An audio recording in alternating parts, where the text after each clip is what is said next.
The centre of gravity of a body is the point eight which the weight of the body act. बिल्कुल सही बात है कि किसी भी बॉडी के लिए सेंटर ऑफ मास तो वो पॉइंट होता है जहाँ पूरे मास को कॉन्सेंट्रेटेड मानते हैं, लेकिन सेंटर ऑफ ग्रेविटी वो पॉइंट होता है जहाँ पे अपन ये मान सकते हैं पूरा का पूरा वेट लग रहा है। ठीक है, और रियलिटी में दोनों के दोनों अलग अलग पॉइंट होते हैं।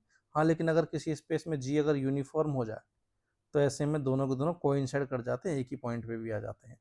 ठीक है, अगले में क्या बोला है, centre of the mass coincide with the centre of the gravity if the earth is assume to have infinitely large radius. ठीक है, अब अर्थ की रेडियस को इन्फाइनेटली मानने का मतलब क्या है कि हम अर्थ के सरफेस पर ही बैठे हुए हैं। क्लियर, अर्थ के सरफेस पे अगर बैठे हुए हैं तो अपन को इसकी जो है एकदम कर्वेचर जो वो इन्फाइनेटली एकदम प्लेन नजर आएगा, फ्लैट नजर आएगा हमारे पास। क्लियर, फ्लैट नजर आ रहा है मतलब हम अपन अर्थ के सरफेस पे हो गए। ठीक है, और इसकी रेडियस ऑफ कर्वेचर जो इन्फिनिटी हो गई। अब अर्थ के सरफेस पे अगर अपन है तो जी यूनिफॉर्म है, और जी अगर यूनिफॉर्म है तो ऐसे में अपन दोनों को कोइंसाइड करते हुए मान सकते हो, तो ये बात सही है।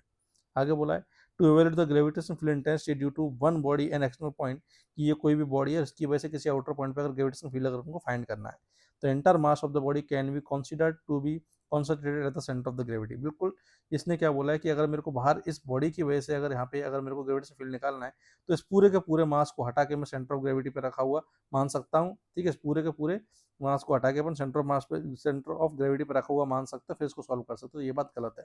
क्यों? क्योंकि न्यूटन का जो लॉ ऑफ ग्रेविटेशन है वो लगता है हमारे पास पॉइंट मास के लिए।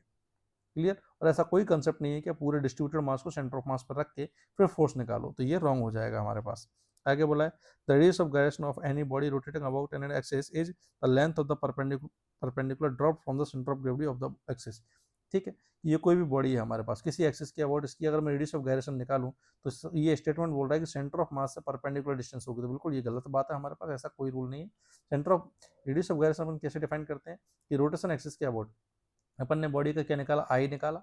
ठीक है, तो यहाँ से मास इंटू जो भी इफेक्टिव ये वाली टर्म बन रही होगी मास के साथ में जो भी ये जो रेडियस का स्क्वायर बन डिस्टेंस का स्क्वायर बन रहा होगा, इसके रूट को अपन रेडियस ऑफ गायरेशन बुलाते हैं। तो ये हमारे पास रॉन्ग है। ऐसा कोई जरूरी नहीं है कि रेडियस ऑफ गायरेशन हमेशा सेंटर ऑफ मास के डिस्टेंस के ही बराबर हो। तो इसमें केवल ए और बी करेक्ट होंगे, means second option will be the correct answer.